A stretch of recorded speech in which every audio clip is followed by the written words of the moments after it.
What's up, fam, and welcome to another episode of the Wanderlust Wealth Show. This episode is such an interesting one because it's actually a video, a live stream on YouTube that I recorded over a year ago now. And this was when I was transitioning to a podcast from my YouTube channel, because before I'd spent a year on YouTube trying to grow my channel and it just wasn't working and felt so hard, so draining. I was so over it and ready to quit and throw up the towel. But then I also knew I still wanted to put some form of long form content out there. So I either wanted to do YouTube or something. I just didn't know what it was. And before then I wasn't entirely sure in terms of a podcast what I wanted to do. So instead I was like, you know what? Let me just get better about doing live streams or long form content where I don't have to script it, because I just get so exhausted when I have to script the entire thing and it has to be a perfectly polished YouTube video. Like, that's just not really how I vibe. I find that I almost get what they call downloads. And sometimes my brain can just go off on a tangent on something that I feel really passionate about. And I feel like that's when the message really comes out versus me scripting everything out perfectly,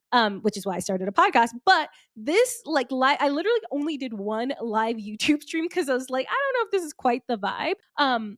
But I did that one live YouTube stream, and that actually led me the next month into starting the podcast. But it just shows you the importance of testing things, trialing things out. It doesn't mean that you're going to get it perfect right away. I think, especially when you think about things like real estate investing, everyone is so obsessed with getting the perfect right property, the very first property, and the perfect deal. And what if they miss out? But you don't even know what you're missing out on until you try, right? So you have to trial and error things in order to get that perfect property, that perfect whatever it is that you're searching for. And so I think that this episode will just show you some of the trials and errors that need to happen in order to get something that's actually going to stick. So let's get into it. This is the first time I am ever going live on YouTube, and we are just trying this out, seeing how it goes. And yeah, we're doing this. Okay, so if you've been following me for a while, you know that YouTube has kind of been a little bit more difficult for me. I would say mainly because it just takes so much more time and thinking and scripting. And I am not a very scripted person. I don't really enjoy scripts. I think it kind of keeps you confined versus I think I am best when I am live. I just think you can kind of feel my energy so much more. You can kind of just, it's fun. It's great. And so the thing that I wanted to talk about today was bringing the feminine into real estate investing and the mindset portion of it. So if you've been around any other real estate investing communities, you know that everyone's so big on the numbers, which makes sense. Obviously, you've got to know your numbers. Here's what people don't tell you though. Most of those numbers don't actually end up being what you think that they're going to be. You can run literally all of the numbers in the whole world. And when you actually take your property live, run it for a year, 2, 3 years, your numbers will probably look very different than what your spreadsheet said. And so I always try to tell people, don't get super caught up in the spreadsheet. Yes, it's important to run your numbers. I teach my students on how to run their numbers. However, real estate is both a science and an art. It really is. But also, there's so much more that goes into real estate investing and getting your first property than just the numbers, right? There's the mindset portion, which I think is honestly the number one biggest thing out of all of it.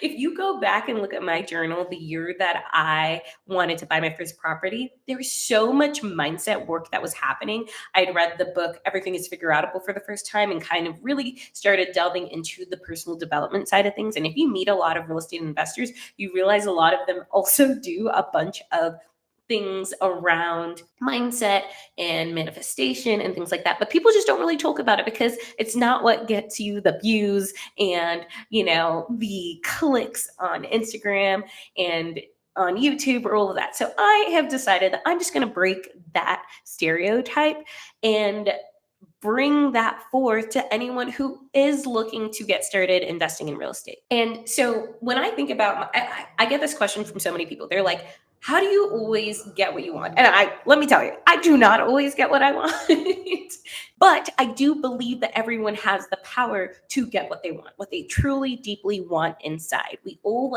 have it within us to manifest whatever it is we want in this life. And here is the thing that I always believed, that whatever I wanted could and would happen. Like deep down inside, I just didn't really have limiting beliefs around the thing that I wanted to happen. I just knew, for whatever reason, knew deep down inside of me that it was going to happen. I didn't know when it was going to happen. I didn't know how it was going to happen, but I always knew that it was going to happen. And so when it comes to purchasing your first investment property, that is the first step for most people. So many people kind of go into it not realizing that they themselves don't actually believe that they can get a property because of whatever limiting beliefs that they have for themselves. Maybe it's that they just didn't grow up in a wealthy family, or maybe they haven't been good with money in the past, right? So they just don't think that they have the capability to actually purchase that first investment property, run it, and not go into like crazy debt or into bankruptcy or whatever, And so having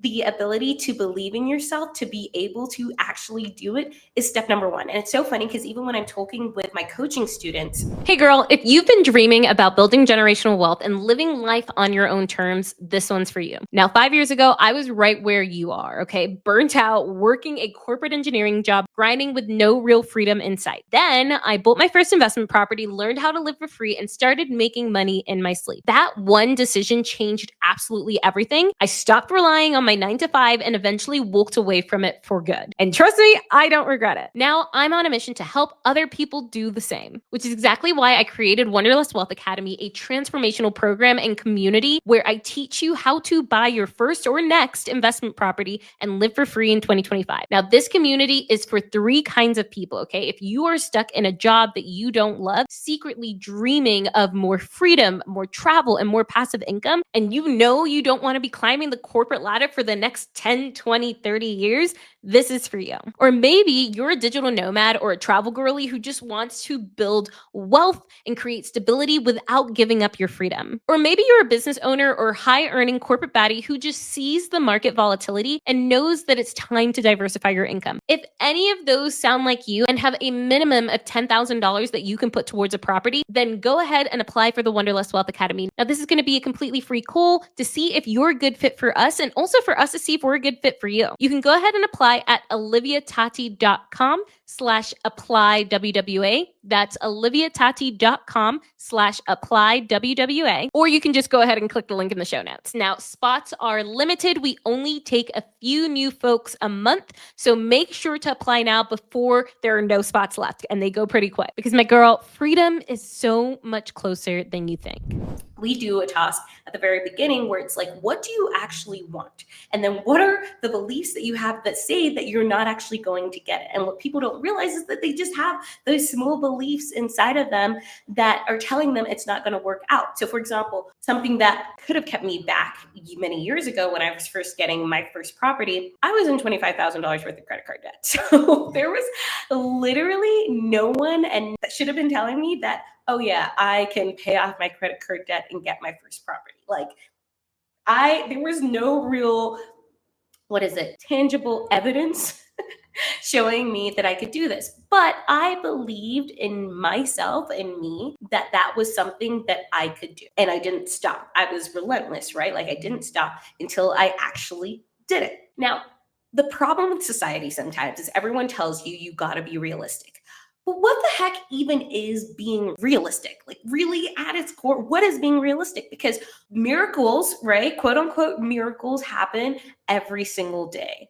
People blow like things that are realistic out of the water all the time. Unrealistic things are happening every single day to people, right? And so why do we just like have it in our brains that like, oh, well, we got to be realistic. We got to be realistic. A lot of the times that's almost like a cop out to say, well, I'm not going to try that hard.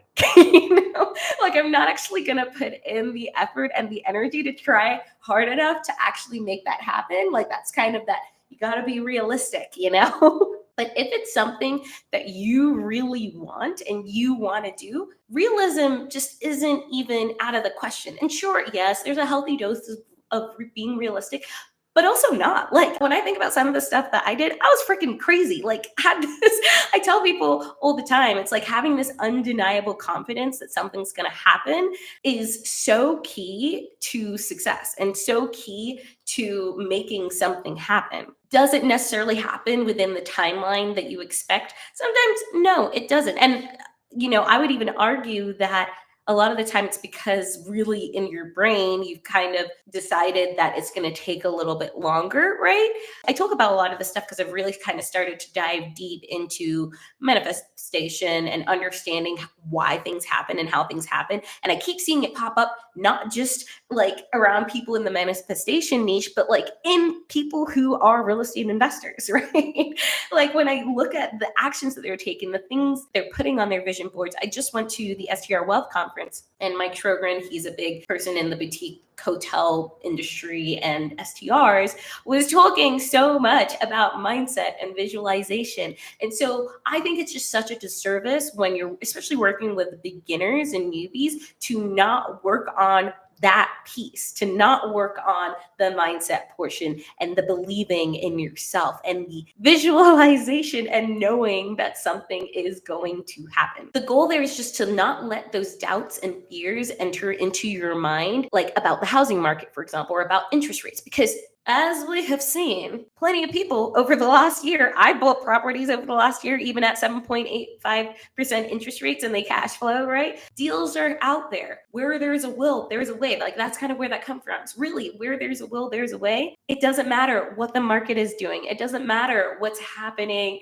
in like the world. Like, yes, obviously what's happening in the world matters, but if you want something to happen, you always have the power within you to make it happen. That's just, it is. So you got to trust yourself and trust your ability to figure it out and know that you can figure it out. So yeah, it's just kind of, a hard concept to grasp, especially if you grew up like in the sciences. Because remember, I used to be a chemical engineer, grew up just math, science, all of that. And so it's like a part of me always knew that manifestation was a thing, but there was nothing really, like there was no real evidence or data or numbers to show that, right?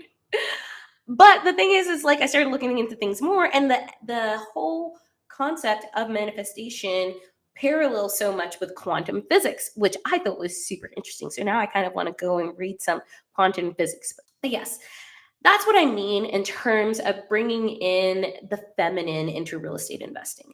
It's not just about the numbers. It's not just about making sure that like, oh, you got a 15% cash on cash return. A lot of it just comes from believing that it's possible. Okay, that's it for today. I don't know how often I'm going to do these, but I do want to start going live more, and we're going to see how this goes. Now, I hope you liked that episode. Once again, I was really shaky and rocky throughout the entire thing because this was my very first YouTube live stream, but that is what led into the podcast. Similarly, when I first got started investing in real estate, I started with house hacking, a $399,000 duplex that I put very, very little money into because I wanted to dip my toe in, test it out, try it, see if I even like this whole real estate investing thing before being like, okay, now I'm only committed to this, right? Sometimes we got to try things, get our feet wet, figure out a footing, see what we like and what we don't like, and then optimize from there. Okay, I hope you like this episode. Make sure to leave me a review, screenshot this, post it on your story, send it to me on Instagram. That is the only way that I know that you're vibing with this episode. Okay, bye fam. Thank you so much for listening to Wanderlust Wealth Show. Now, don't forget to follow the podcast, or if you're watching on YouTube, make sure to hit that subscribe button. If you love this episode, it would literally mean the world to me if you shared this with a friend or a family member, or literally like anyone off of the street. Like right now, go ahead, share it so you don't forget, or post it on social media and make sure to tag me. I love seeing what you're listening in on and what you resonated with, and I'm just so freaking thankful for you. I'm so freaking excited for you. I love you, and don't forget, life really doesn't have to be hard.